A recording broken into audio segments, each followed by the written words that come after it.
Break کے بعد خوش آمدید ڈاکٹر شاہد حسن صدیقی صاحب میرے ساتھ موجود ہیں۔ ڈاکٹر صاحب بہت شکریہ آپ کے وقت کا۔ ڈاکٹر صاحب تیل کی قیمتوں میں بڑی تیزی کے ساتھ اضافہ ہو رہا ہے پاکستان کے اندر۔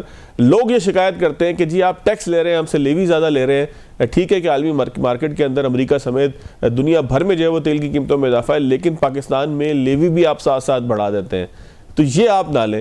دوسری جانب حکومت ہے، وہ ظاہر ہے کہ محنت ان سے ہوتی نہیں ہے، ایف بی آر اس طرح سے کام نہیں کر پاتی، انڈائریکٹ ٹیکس ہی سارے کے ہیں کہ سارے کے سارے ہیں، چاہے لیوی ہو چاہے جو ہے وہ سیلز ٹیکس ہو۔ تو ایسی صورت کے اندر کوئی ایسا فارمولہ موجود ہے کہ ہمارا ٹیکس سسٹم بھی ڈسٹرب نہ ہو، لیوی بھی جو ہے وہ حکومت کچھ تھوڑی سی کم کر سکے، آئی ایم ایف اس کے اوپر مطمئن ہو جائے، اور جو ہے وہ تیل کی قیمتوں میں اضافہ کچھ نہ کچھ جو ہے وہ ایبزارو کر سکے صارف کو پاس آن کرنے کے بجائے؟ بہت شکریہ آپ کا۔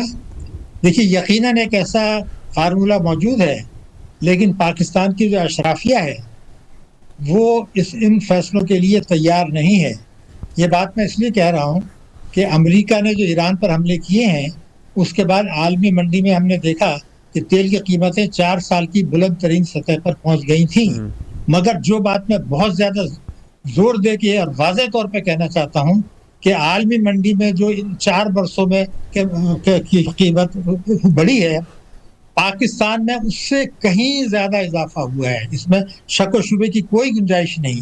اس کا مطلب کیا ہے کہ عالمی منڈی میں تیل کی قیمتوں میں اضافہ ایک وجہ ضرور ہے، مگر عام ترین اور ایک بہت بڑی وجوہات اس سے دوسری ہیں، اور وہ ہیں وہ پالیسیاں جو اس دوران میں اشرافیہ نے اپنائی ہیں۔ اچھا، لیکن ڈاکٹر صاحب لیوی کے اوپر ہی ایک سوال پیدا ہوتا ہے کہ اگر حکومت لیوی نہ لے، ایف بی آر کے ذریعے تو حکومت ٹیکس کلیکٹ کر نہیں پا رہی، دیکھیں نا جو بات ہے اس کو اسی طرح سمجھنا چاہیے کہ یا تو آپ ٹیکس کلیکشن کا سسٹم آپ کا اتنا اچھا ہو چکا ہو کہ آپ اپنے اہداف پورے کر رہے ہو تو آپ کہیں کہ جی لیوی کو کم کر دیا جائے۔ جب آپ کے پاس یہ طریقہ ہی نہیں ہے تو آپ ٹیکس کیسے کلیکٹ کریں؟ مجھے طریقہ وہ بتائیں ڈاکٹر صاحب۔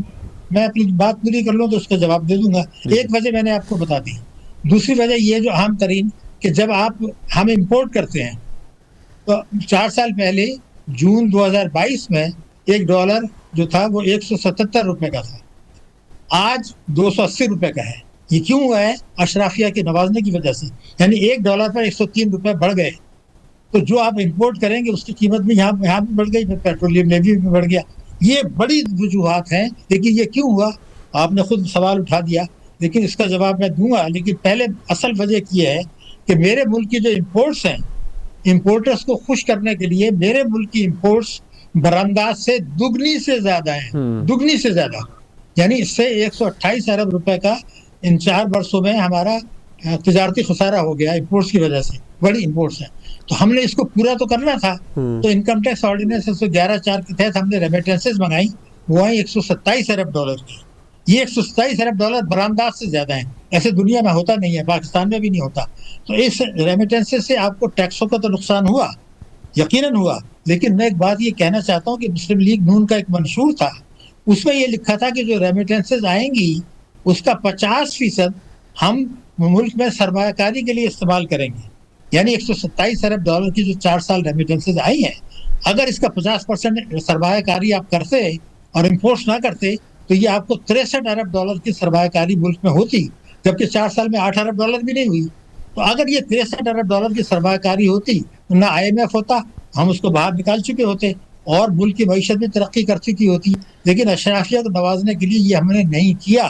ایک بات۔ دوسرا جو آپ کا سوال ہے، وزیر اعظم شہباز شریف صاحب یہ فرما چکے ہیں کہ ایف بی آر جو ہے 1 سال میں 15,000 ارب روپیہ سالانہ اپنی کیپیسٹی سے، اپنی استعداد سے کم وصول کر رہا ہے، اور پارلیمنٹ اور صوبائی اسمبلیاں اس بات کے لیے تیار نہیں ہیں کہ ایسے ٹیکسز لگائیں کہ ہر قسم کی آمدنی پہ ٹیکس لگائیں، جو ٹیکس دے سکتا ہے وہ ٹیکس لے۔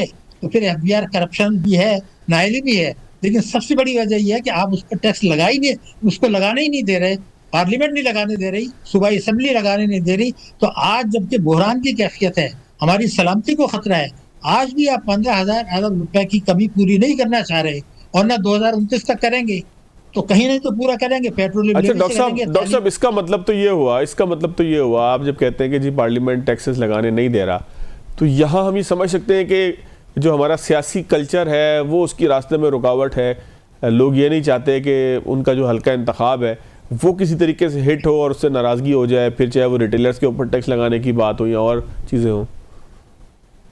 یہ میرے خیال سے آپ ان کے لیے ساتھ بہت مہربانی کی بات کر رہے ہیں. ہمارا کرپشن منافقت اور کرپشن کلچر ہے.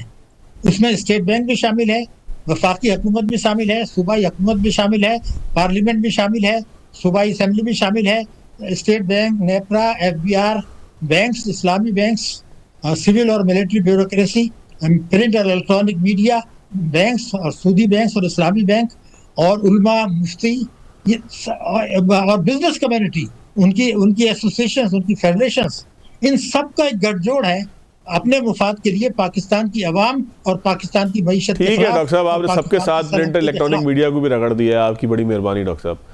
لیکن آپ کے سامنے ہے نا, دیکھیے اتنے بڑے مسئلے پہ آپ 7 منٹ دیتے ہیں, اور اگر جو بیل کا مسئلہ ہوتا ہے اس پر آپ آدھا گھنٹہ دیتے ہیں, تو میں کیا سمجھوں گا پھر. اچھا ڈاکٹر صاحب تھوڑا سا آگے آیا, آپ نے بھی ریمیٹنسز کا تذکرہ کیا. اب ظاہر ہے کہ خلیجی ممالک کے اندر بھی ایک بحرانی کیفیت تو آنی ہے, بغیر کسی کا نام لیے پورے ہم جی سی سی کا ایک تذکرہ کر لیتے ہیں, ایسے ناراض ہو جاتے ہیں ہمارے دوست ہیں. تو اگر پورے جی سی سی کے اندر ظاہر ہے کہ اب بحران ہے نا, مطلب کوئی ایک ملک تو نہیں جس پہ اٹیک ہوا, سب کے اوپر ہی کہیں نہ کہیں سے ہوا, عمان کو چھوڑ کے. تو اب جو سارے ممالک ہیں جی سی سی کے, یہ ظاہر ہے کہ کسی نہ کسی بحران کا شکار ہوں گے, ان کی پروڈکشن کم ہوگی, کہیں فورس میجور ڈکلیئر ہے, کہیں کچھ ہے, تو اس کے بعد ریمیٹنسز ہماری اتنی ہی رہیں گی. دیکھیے دنیا میں جو منفی اثرات ہوئے ہیں اور ہوں گے, اگلے جنگ ختم ہونے کے بعد بھی ہوں گے, وہ پاکستان میں دوسرے ممالک, بیشتر ممالک سے زیادہ ہوں گے.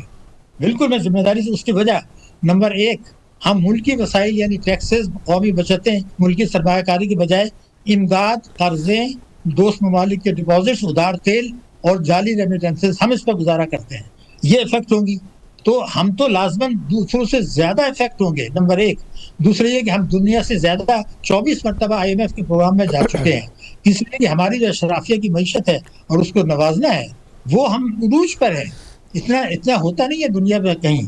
تو میں تو اب بھی یہ سمجھتا ہوں کہ ہمیں جھٹکا زیادہ لگے گا, دبئی کو زیادہ لگے گا, کیونکہ ان کی جو معیشت تھی وہ ایک اور کھیل کی طرف تھی. لیکن وہاں سے جو سرمایہ نکلے گا, جو کچھ ہوگا, گولڈ کی تجارت ختم ہوگی, وہاں کے جو پیسہ نکل رہا ہے وہ پاکستان کی طرف نہیں دیکھ رہے, وہ سنگاپور یا کہیں اور دیکھ رہے ہیں. خود پاکستان سے لوٹ کے دولت جو باہر گئی تھی, جس میں دبئی بڑا شامل ہے, وزیر داخلہ نے بھی اس کا اشارہ کیا ہے, اور وفاق کو پتہ ہے, سپریم کورٹ کو پتہ ہے, ہمیں پتہ ہے کہ بہت سے لوگوں کے کن کے پیسے اور کن کی پراپرٹیز دبئی میں اور کہاں ہیں. ایک وجہ یہ بھی تو ہے نا ڈاکٹر صاحب, ایک وجہ یہ بھی تو ہم کہہ سکتے ہیں نا کہ ہماری اکانومی کے اندر ڈیپتھ نہیں ہے, ہم بڑی سطحی قسم کی ایک معیشت ہے, ہماری کوئی گہرائی نہیں ہے معیشت میں, امپورٹ ایکسپورٹ بڑی سطحی قسم کی, یعنی کہ ایک سیکٹر تھوڑا سا ناراض ہو جائے یا اس کو کم نوازیں یا اس کو جو ہے وہ تھوڑا سا کم فیسیلیٹیٹ کریں, تو وہ اگر اس کی ایکسپورٹ گریں تو ہم فارغ ہو جاتے ہیں. یعنی کہ پاکستان میں ڈیپتھ نہیں ہے اکانومی کے اندر, اگر اوور آل ہم یہ دیکھیں کہ ہم کسی جھٹکے کو برداشت کر سکیں. یہ درست ہے بات؟ میں آپ کو یقین دلا رہا ہوں کہ اسٹیٹ بینک کے اعداد و شمار آپ دیکھ لیں, پاکستان کی معیشت اس جنگ سے پہلے غیر مستحکم ہو چکی تھی. آپ کے بیشتر اشاریے خراب تھے, ہمارا فورن ڈائریکٹ انویسٹمنٹ گر رہا تھا, حالانکہ SIFC بنی تھی, ہمارا ٹیکسوں کی وصولی ہدف سے کم تھی, ہم نے تعلیم کا بجٹ کم کیا تھا, ہم نے ترقیاتی اخراجات کا بجٹ کم کیا تھا. صوبوں نے اپنے جو ہے اخراجات کم کرنے کے بجائے ترقیاتی اخراجات میں کٹوتی کر کے وفاق کے ساتھ مل گئے تاکہ فاضل بجٹ دیا. تو یہ گٹھ جوڑ کے تحت معیشت تباہ و برباد ہو چکی تھی 28 فروری سے پہلے. اس کا مطلب ایک منٹ ذرا رکیے گا کہ ایک سابق وزیر اعظم تھے عمران خان صاحب, ان کے دور میں بھی کورونا نے ان کو بچا لیا تھا, ورنہ انہوں نے بھی حالات بالکل ویسے ہی کر دیے تھے کہ جیسے آپ بیان فرما رہے تھے کہ سارے اشاریے آگے پیچھے تھے. تو اس حکومت کو جو ہے وہ پھر جنگ نے کور دے دیا. نہیں, میں عرض کر دوں, عمران خان نے جو تباہی بربادی کی, میں ایک فگر دے دوں کہ عمران خان کے دور میں 2022 میں جو امپورٹس ہوئی, اتنی امپورٹس پاکستان کی تاریخ میں کبھی نہیں ہوئی, اور اس میں 0% پہ بڑے پیمانے پہ قرضے دیے گئے. اور IMF کی رپورٹ موجود ہے کہ 2022 میں جو ہے وہ ہماری جو گروتھ تھی وہ صحیح نہیں تھی, مگر میرے خیال سے جو تباہی بربادی 2022 میں ہوئی اس کی مثالیں پاکستان کی تاریخ. تو پھر شوکت ترین صاحب کو ہم ذمہ دار قرار دے سکتے ہیں اس سارے کیوس کا, شوکت ترین صاحب کو ذمہ دار قرار سکتے ہیں, انہوں نے جو ہے نا وہ امپورٹ بھی ایسے کھول دی کہ بالکل گرم ہو گیا سسٹم. نہیں, میں نہیں کہ شوکت ترین کو ٹھہراتا. اس کی وجہ ہے کہ شوکت ترین نواز شریف کا بھی جو وہ چشم, وہ چھوٹے سے کنٹری مینیجر ہوا کرتا تھا, اس کو حبیب بینک کا پریزیڈنٹ حبیب بنایا نواز شریف صاحب نے. اس کے بعد پیپلز پارٹی نے اس کو سینیٹر بنایا, اس کے بعد جو ہے تحریک انصاف نے سینیٹر بنایا, 2 حکومتوں نے اس کو سینیٹر بنایا, نواز شریف صاحب نے ایک چھوٹے سے کنٹری مینیجر کو حبیب بینک کا پریزیڈنٹ بنایا. تو یہ تو ایک سٹی بینک والے تھے, یہ کہیں اور سے اشارے آتے ہیں. اچھا ڈاکٹر صاحب, اگر کنکلوڈ کریں, شرح سود کے اندر جو ہے وہ اب ہم نے دیکھا ہے کہ اضافہ ہوا ہے, تو یہ جو ٹرینڈ ہے یہ کیا دکھا رہا ہے آپ کو؟ جو تھوڑا سی آپ نے کنٹرول کی تھی شرح سود, وہ پھر فلوٹنگ پہ آ گئی ہے. دیکھیے, شرح سود جو اسٹیٹ بینک کی مانیٹری پالیسی کبھی بھی کامیاب نہیں رہی. یہ آزاد معیشت پر مبنی مانیٹری پالیسی ہے, یہ مکمل ناکام ہے. اور آپ نے دیکھا کہ یہ کسی وقت جب 22% پہ لے گئے تھے اسٹیٹ بینک, 22% پہ لے گیا تھا, تو اس وقت افراط زر 38% تھا. اب یہ 38% سے جب افراط زر آپ کا 9% پر آ گیا تو وہ 10% ہے. تو بیسیکلی تو آپ 1.5 سال بعد دعویٰ کر رہے ہیں کہ ہم سود ختم کریں گے, اور اسٹیٹ بینک جو ہے پوری مانیٹری پالیسی سود پہ گھوم رہی ہے. یہ اسٹیٹ بینک کی مانیٹری پالیسی ناکام ہے, سب کو پتہ ہے, اور اسٹیٹ بینک کی اپنی پالیسیاں آپس میں ٹکراتی ہیں. جن بینکوں نے یہ کیا کہ جون میں آپ کو فگر دے رہا ہوں, جون 2023 میں یہ کھاتے ہیں نفع نقصان میں شرکت, انہوں نے 20.5% منافع دیا تھا کھاتے داروں کو. آج منافع ان کا بڑھ گیا, اور آج جو منافع دیا انہوں نے 10% دیا. تو کروڑوں لوگوں سے کئی ہزار ارب روپیہ انہوں نے 26A4 اور 40A بینکنگ کمپنیز آرڈیننس کو توڑ کر, حکومت اور اسٹیٹ بینک کی مدد سے بینکوں نے قانون توڑ کر کئی ہزار ارب روپیہ ناجائز طریقے سے 20.5% کو منافع کو کم کر کے کروڑوں لوگوں کو 10% دے دیا. وہ اگر حکومت کو کل کو IMF کہے گا کہ ان قرضوں کو ریشیڈول کر دیں, تو جو بینکوں کے بانڈس ہیں, ڈپازٹس ہیں, ان کا کیا ہوگا؟ کبھی سوچا ہے کسی نے؟ یہ ہم اپنے جوہری طاقت پاکستان, جو کہ بہترین بہل بقو, جس کی طاقت اور فوج, جس نے ابھی پاکستان انڈیا کو شکست فاش دی ہے, جس کے پاس کئی ہزار ارب کے منرلس ہیں, یہ قوم 25 کروڑ جو رسول صلی اللہ علیہ وسلم کی محبت میں سرشار ہیں, اس کو آپ نے اس کمزوری پہ لا کے چھوڑ دیا ہے کہ پھر بعد میں کوئی سنبھالنا بھی چاہے گا تو نہیں سنبھال سکتا. میں نے جو فیگرز دی ہیں, اس کے کریکٹرز کی ذمہ داری میری ہے, اور یہ غلطیاں ہوئی ہیں.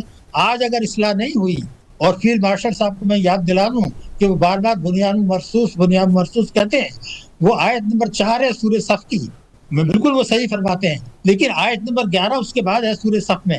اللہ تعالیٰ نے کہا ہے کہ آپ نے جو یہ جہاد کیا ہے, سیسا پلائی کی دیوار, اللہ نے آپ کی مدد کی, اللہ آپ سے محبت کرتا ہے, لیکن آپ نے اگر مال کی قربانی نہیں دی, یہ سورہ صف کی آیت نمبر 11 ہے, تو آپ کو فتح نصیب نہیں ہوگی. ہم مال کی قربانی تو کیا دیں, ہم تو برات دے رہے ہیں. یہ وہ قرآن کی آیت ہے, میں بتا رہا ہوں. ڈاکٹر صاحب بہت شکریہ, آپ کے وقت ہے. ناظرین, آج کے پروگرام سے اتنا ہی. اگلے ہفتے تک کے لیے یاد دیجیے. اللہ حافظ.